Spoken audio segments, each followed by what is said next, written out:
তারপরে আল্লাহর নবী আরো বলছেন মুনাফিকদের দুইটা বিষয় অনেক কষ্টকর।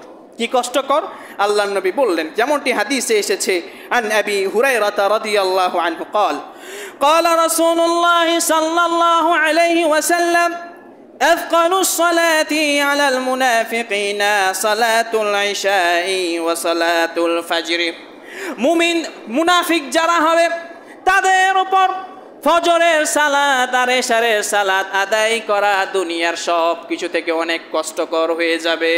মুনাফিক যারা, তারা ফজরের সালাত এবং এশারের সালাত তাদের জন্য মসজিদে এসে আদায় করা অনেক কষ্টকর। আল্লাহর নবী বললেন, ওয়ালাউ ইয়ালামুনা মা ফীহিমা লাআতাউ ওয়ালাউ হাবওয়ান, যদি তারা জানতো এই দুই ওয়াক্তের সালাতে ফজিলত কত, তাহলে তারা হামাগুড়ি দিয়ে হলেও তারা মসজিদে এসে সালাত আদায় করত। তাহলে এটাও বুঝতে পারলাম মুনাফিকদের আরেক দুইটি আলামত হলো তাদের উপর ফজরের সালাত আদায় করা অনেক কঠিন এবং এশারের সালাত আদায় করা তাদের জন্য অনেক কঠিন হয়ে যাবে। হাদিসটি হলো সাহিহুল বুখারীর 657 এবং সাহিহুল মুসলিমের 651 নম্বর হাদিস। সর্বশেষ আল্লাহ